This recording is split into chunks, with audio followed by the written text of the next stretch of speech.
Good morning, everyone. Welcome back to Coffee and Headlines, our morning get together live here on Facebook. It is Wednesday, December 21st, and today, as always, we bring you headlines from our city, our state, and our country, and we listen and read all your comments, ideas, and suggestions. We combine all this information so that we can have an awesome life living here in Puerto Vallarta as a community of English-speaking locals. My name is Paco, but I think you already know that. Today we have all kinds of fun and interesting news to share with you. And I received two awesome surprises in the last couple of days. A couple of you were so kind enough to share some photographs with me as you go around your lives here in Puerto Vallarta, and I'll be so very happy to share those photos today. But before we get started, as always, we want to extend a special welcome to two groups. One is our group of YouTube viewers. I'm wondering how the YouTube viewers, well, you won't be able to tell me because we don't have comments available. I want to start taking a look at comments on YouTube. I don't know if I'm going to create too much work for myself, but maybe we should. So one of the goals that I have for this coming week is to take a look at the amount of time it would take to manage all the YouTube comments that we can get from our very, very lively community on YouTube. And when I say lively, we have a lot of followers there. But back to here and now, if you are watching for the first time live and you want to let us know about it, feel free to do so by writing the word new in your comments, and we'll be happy to give you a nice little welcome. If you are wanting to share something that is truly important that you want everybody's attention on, please add a capital letter Q to your comments, and we'll take a look at it during the second half of the broadcast. Let's get going.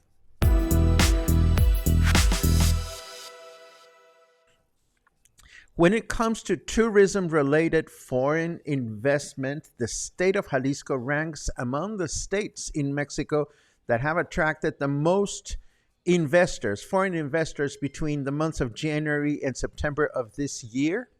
This is according to the Federal Secretary of Tourism.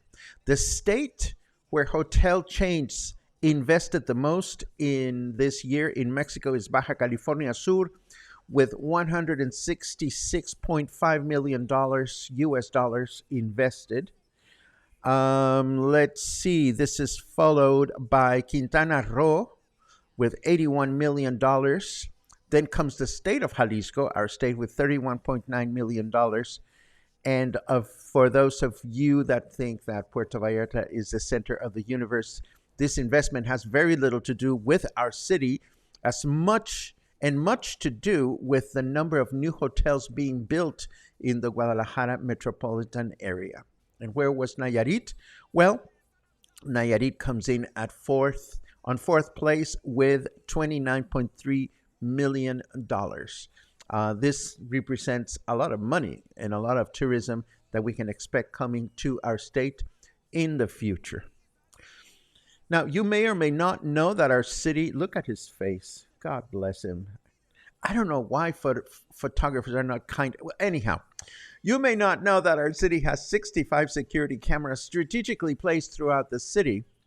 In this news item, we learned from Security Strategic Coordinator Ricardo Sanchez Beruben, pictured here looking like he's about to swallow a fly, that 10 more cameras, 10 more security cameras will be added to the ones presently in operation.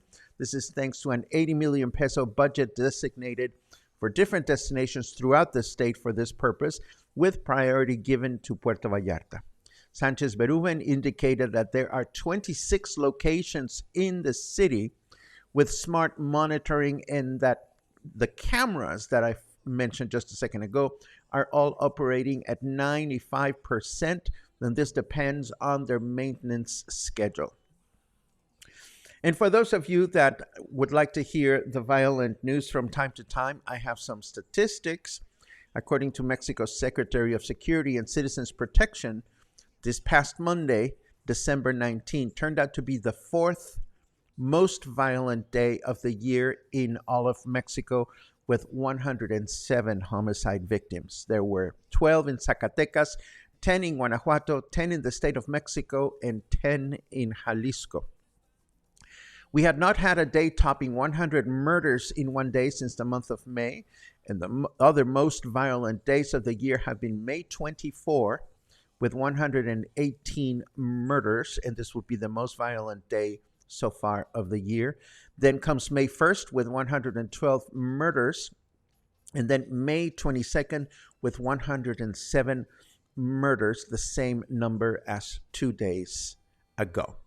If you're wondering where these murders are taking place, the breakdown of homicide per state places the state of Guanajuato at the top of the list with 185, the state of Mexico with 134, Michoacán with 100, Zacatecas with 85, Baja California with 84, Jalisco in 6th place with 82 murders so far, homicides so far this year, and then the state of Chihuahua with 78 and Sonora with 76.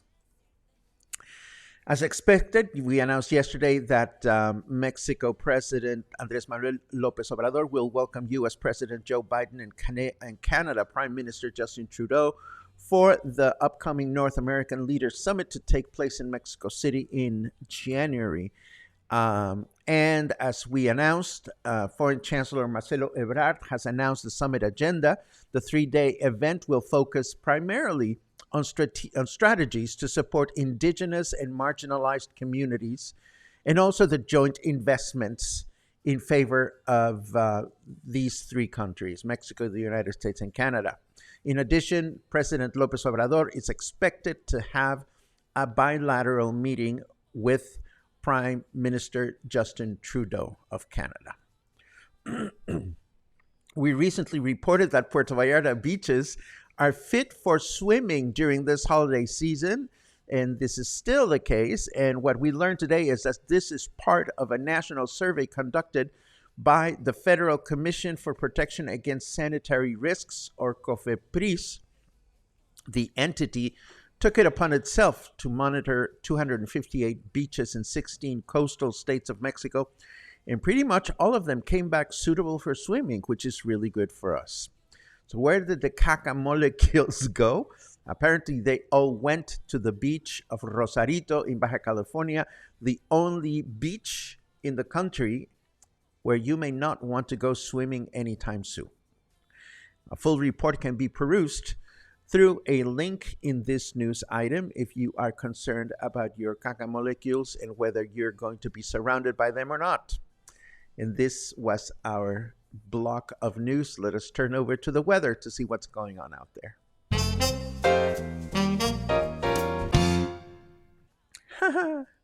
My rain generator must be on the fritz again because it's super nice out. Yes, it looks like a nice day outside. I have errands to run today, so I'm excited.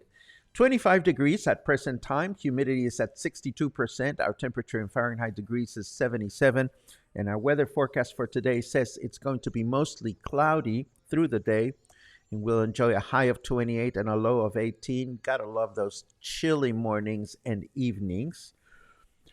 Tomorrow, Thursday, will be clear through the day with a high of 29 and a low of 17. And Friday, we'll wrap the work week with a clear day, a high of 30 and a low of 17. Happy birthday, Gary Green. Rub it in. Celebrating my 21st birthday, plus Eva. I love that. In beautiful and festive Tlalpujahua, Michoacan, I am shamelessly envious because of all the Mexican craft that is generated in this little town in Michoacan, I believe, right next to the border with the state of Mexico. Gary, have an awesome birthday today, and I can't wait to hear all about your adventures. And speaking of adventures, we have all kinds of fun photographs to share with you. But first, I have to tell you that according to the news item that I'm going to show you in a second, Our Lady of Guadalupe took time from her busy schedule to make an appearance, which is actually not that unusual, according to some. Through time, there have been recorded instances in which Guadalupe has shown up in unexpected places, such as pieces of wood, floors, walls, and even tortillas. Of course, it is up to the Catholic Church to determine whether these apparitions are legitimate or not. So, where was Our Lady of Guadalupe last spotted? Are you ready for this? In a pot of beans in the city of Chilpancingo in Guerrero. The unusual sighting happened to a gentleman by the name of Luis Vega, who was cooking beans at home, and suddenly, boom, there she was, in the thick of it, literally. The Catholic Church has not released a statement on this one just yet.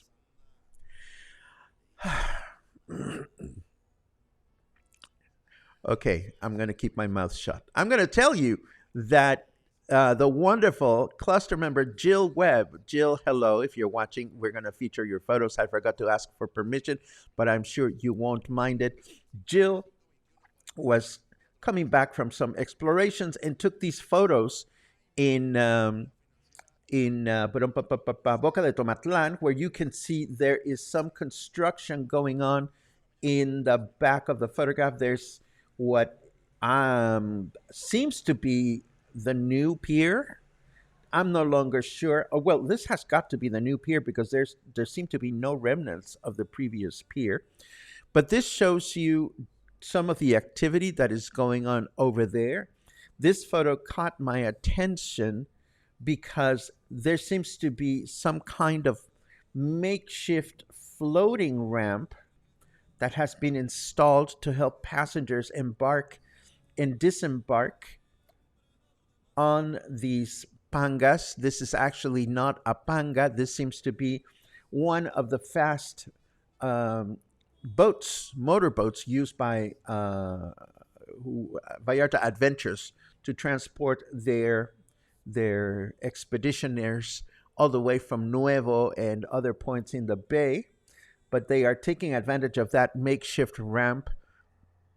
And of course, this photograph caught my attention because it is a reminder that the pangas, which you see here, are not only functioning as water taxis, but they are used to transport all kinds of things, including hay, of course, to places in the bay that are not accessible by vehicles. So the importance of keeping the Boca de Tomatlan pier working is absolutely fundamental. I have taken the water taxi and I have seen at least one stove being schlepped onto a small boat to reach, hopefully, a good destination. And then our friend Eric Allen, God bless you, Eric, for sharing these photographs with me. Eric went on an early morning, on a dawn hike, all the way to the El Mirador, El Cerro, the La Cruz vantage point behind El Centro. The sun had not even risen. And I was quite surprised to learn that there is now a coffee shop all the way up there. And according to this sign, it is open from 7 a.m. until 9 p.m. And Eric must have been up there very, very early because it was still closed. So clearly, Eric was up on the hill um, before they had even opened for the day. I remember we did a video a long time ago of us climbing up that hill, and I almost lost my breath a number of times. But this is what the hills behind the city look like when the sun has not even appeared. And here is another view of the hotel zone, and then you can start seeing some of Marina Nuevo Nayarit in the northern part. And this is what the compound looks like at that time. As you can see, he took this photograph from the observation point, and that is the La Cruz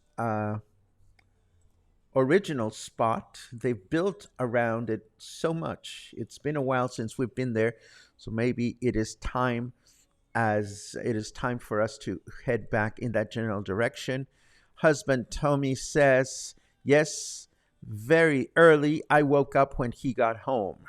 That was an early morning adventure. Let's get into chit chat mode just to see what you guys are up to. And we see that we have good mornings all around, and I appreciate those as always.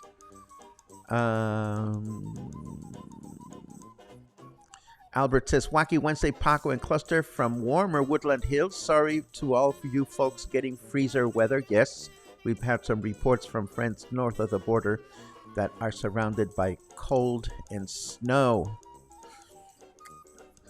Such as Beth, who's watching from Minnesota. Yay.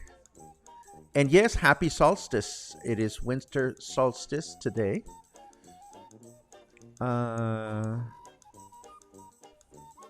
Beth chimes in, watch you on YouTube every night. So grateful to be able to see the broadcast then. Yay. Joe comments, I have been watching more on YouTube than live due to my schedule. Let's see what else. Karen says the pics are terrifying. I'm not sure that I know which pics you are referring to. I hope we haven't showed you anything this morning that is terrifying. Let's see. Oh, you mean the pics of places up north where it's very cold, I imagine. Hello, Dale. I am so sorry that I missed the yarn get-together this week. I had every intention to go, but I have to look at my schedule and see if I get my work done. And unfortunately, I was not able to get together with the local chapter of Yarn Benders, a group of very fun folk that get together to knit or crochet. And if you want more information about that, you can contact Dale, and she will be so very happy to give you some information. Let's see what else we have. Liz says, I've been shopping this morning. It's crazy out there. I can imagine it usually gets that way this time of year. Hopefully everybody is all set with your Christmas and holiday shopping. What else do we have? Climbing those steps was challenging at best, Sherry says. You know, again, the last time I was up there was during the first year of Coffee and Headlines, and boy, was that was challenging to this out of shape body of mine.